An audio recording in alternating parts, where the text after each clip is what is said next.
महाराष्ट्र में विपक्षी गठबंधन महाविकास आघाड़ी एमवीए के घटक दलों ने शनिवार को एकजुटता का प्रदर्शन किया और घोषणा की वे राज्य में अक्टूबर में होने वाले विधानसभा चुनाव में गठबंधन के तहत चुनाव लड़ेंगे।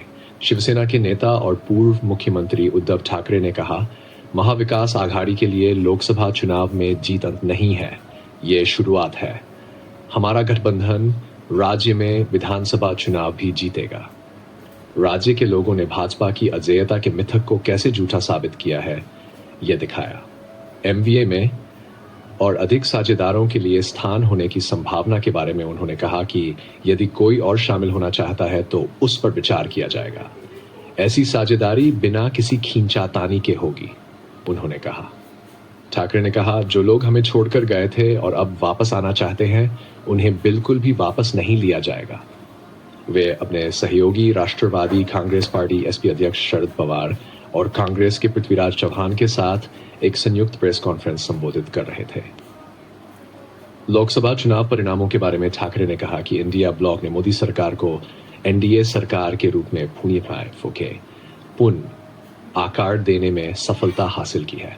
शरद पवार ने अपने भतीजे और महाराष्ट्र के उप मुख्यमंत्री अजित पवार को अपनी पार्टी में वापस लेने की किसी भी संभावना से इनकार कर दिया। चर्चाएं थी कि लोकसभा चुनाव में एमवीए के प्रदर्शन के बाद शिवसेना और एनसीपी के विद्रोही गुटों के कई निर्वाचित प्रतिनिधि और नेता विधानसभा चुनाव से पहले विपक्ष के साथ पक्ष बदलने के संपर्क में हैं। लोकसभा चुनाव परिणामों के बाद राज्य में सरकार का बदलाव आसन्न है, पूर्व मुख्यमंत्री चौहान ने कहा।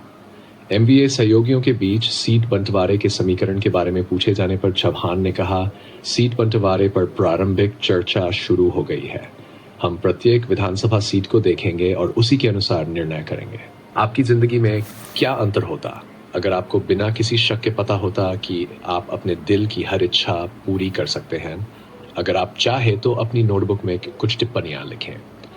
आत्मविश्वास आपके लिए क्या मायने रखता है, इस बारे में सोचें और चाहे तो लिखें। आत्मविश्वासी लोग क्या करते हैं जो आत्मविश्वासहीन लोग नहीं करते? अगर आप आत्मविश्वासी होते तो क्या अलग करते? उदाहरण के लिए, शायद आपके लिए अपने लिए बोलना, अपनी भावनाओं को व्यक्त करना, नए लोगों से मिलना या काम पर अधिक जिम्मेदारी लेना आसान होता।